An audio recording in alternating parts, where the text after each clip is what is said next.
Notes अच्छे से पढ़ लीजिए, फिर उसके बाद आप एनसीईआरटी पढ़ना चाहें। अब मिक्स करके जो क्वेश्चन पूछते हैं तो उसके लिए हम कहेंगे कि एनसीईआरटी सफिशिएंट। सिर्फ एनसीईआरटी पढ़ेंगे, एनसीईआरटी आप डायरेक्ट पढ़ना शुरू कर देंगे, स्पेशली फिजिक्स की। ये आप कहीं स्कूल वगैरह में पढ़ते हैं तो पहले उन चीज़ों को अच्छे से पढ़ें, फिर एनसीईआरटी पढ़िए। जेईई मेंस में आप 60 to 70% स्कोर कर सकते हैं। और हेलो बच्चों, नमस्कार, कैसे हैं आप सभी लोग। बच्चों, मैं आपका एक क्वेश्चन लेके आया हूं जो अक्सर आप पूछते रहते हैं कि सर क्या जेईई मेंस के लिए एनसीईआरटी पर्याप्त है या नहीं है। तो उसके बारे में आज अपन डिस्कस करेंगे और मैं फिजिक्स की एनसीईआरटी की बात करूंगा। तो बच्चों, जो मैंने फील किया है कि जो फिजिक्स की एनसीईआरटी है उसकी लैंग्वेज थोड़ी सी टफ है। उसको ऐसा लगता है कई बार कि वो संस्कृत में लिखी गई है। तो अगर आपको एनसीईआरटी रीड करना है तो पहले आपके जो क्लास नोट्स हैं, क्लास में जो चीज़ें बताई गई हैं, डीपीपी वगैरह हैं, उनको आप अच्छे से करिए, क्लास नोट्स अच्छे से पढ़ लीजिए। फिर उसके बाद आप एनसीईआरटी पढ़ना चाहें तो पढ़ लीजिए। अगर नहीं भी पढ़ते हैं तो कोई ज़रूरत नहीं है, अपना काम क्लास नोट्स से, डीपीपी वगैरह मॉड्यूल से चल जाता है। लेकिन सवाल यह है कि अगर हम एनसीईआरटी पढ़ना ही चाहें तो क्या एनसीईआरटी पर्याप्त है क्या जेईई के लिए। तो हम कहेंगे जेईई के दो एग्जाम्स होते हैं, एक अपन मेंस की बात करते हैं और दूसरी बात करते हैं एडवांस की। एक मेंस एग्जाम होता है और एक होता है एडवांस। तो बेटा मैं कहूंगा कि एडवांस के लिए तो बिल्कुल ही आप सिर्फ एनसीईआरटी पर डिपेंडेंट हो जाते हैं तो ये सही बात नहीं है। एडवांस में हो सकता है कि आप कट ऑफ क्लियर कर पाएं जस्ट, या कट ऑफ क्लियर भी नहीं कर पाए। एग्जाम एक डिफरेंट टाइप का लेवल होता है, एक डिफिकल्टी जो लेवल होता है वो अलग ही होता है। कैलकुलेशन वगैरह और जो कॉन्सेप्ट की डेप्थ वगैरह है, ठीक है, मिक्स करके जो क्वेश्चन पूछते हैं तो उसके लिए हम कहेंगे कि एनसीईआरटी सफिशिएंट नहीं है।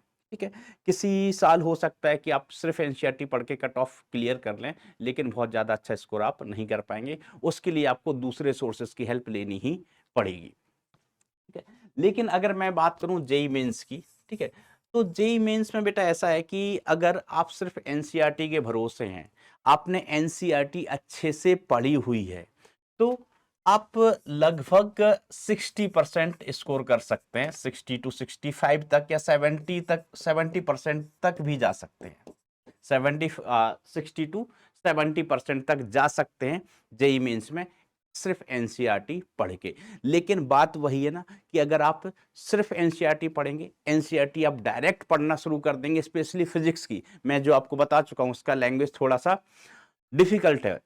ठीक है, तो आपको डायरेक्ट एनसीईआरटी पढ़ने पर समझ में ही नहीं आएगी कि क्या चल रहा है। ठीक है, टॉपिक में कई बार जंप देखा गया है कि अभी अपने इस टॉपिक पर हैं और वो चीज़ें पूरी क्लियर नहीं हुई हैं, उसके बाद नेक्स्ट टॉपिक आ जाता है।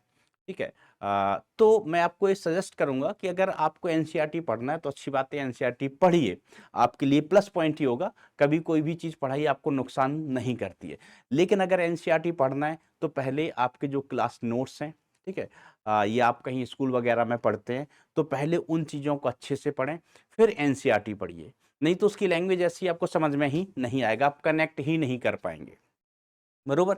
लेकिन अगर हम जेईई पॉइंट ऑफ व्यू से बात करें तो क्या सफिशिएंट है, तो हम कहेंगे एडवांस के लिए तो बिल्कुल भी सफिशिएंट नहीं है कि आप सिर्फ एनसीईआरटी पे डिपेंडेंट होके जाएंगे तो आप मनचाहा या बेहतर स्कोर नहीं कर पाएंगे, ऐसा स्कोर नहीं कर पाएंगे कि आपको एक डिसेंट आईआईटी मिल जाए। हाँ, जेईई मेंस में आप 60 to 70% स्कोर कर सकते हैं और ये कई साल वेरी भी कर सकता है। किसी साल हम 80% तक भी जा सकते हैं अगर पेपर एनसीईआरटी ओरिएंटेड ही रहा, और ये परसेंटेज बेटा कम भी हो सकता है। तो आप एनसीईआरटी पढ़िए, जरूर पढ़िए, लेकिन मैंने आपको बताया कि पहले एनसीईआरटी पढ़ने से पहले आपको क्या क्या चीजें करनी है। बच्चों, एनसीईआरटी पढ़कर नींव मजबूत हो सकती है, लेकिन अगर आपके लक्ष्य बड़े हैं तो सही गाइडेंस ही आपकी सबसे बड़ी ताकत होती है। बच्चों, अगर आपके भी लक्ष्य बड़े हैं तो पीडब्ल्यू आपके लिए बैचेस लेके आया है, अर्जुना जेईई हिंदी 2.0। अगर आप 11वीं क्लास में जाने वाले हैं और अगर आप 12वीं क्लास में जाने वाले हैं तो आपके लिए लक्ष्य जेईई हिंदी 2.0 बैच आया है। और अगर आप 12वीं पास करके ड्रॉप लेने की सोच रहे हैं तो प्रयास जेईई हिंदी 2.0 बैचेज आए हैं, ये सभी नए बैचेज हैं। अगर आप भी अपने लक्ष्य को अचीव करना चाहते हैं तो फटाफट बैच ज्वाइन करिए। मिलते हैं क्लास में।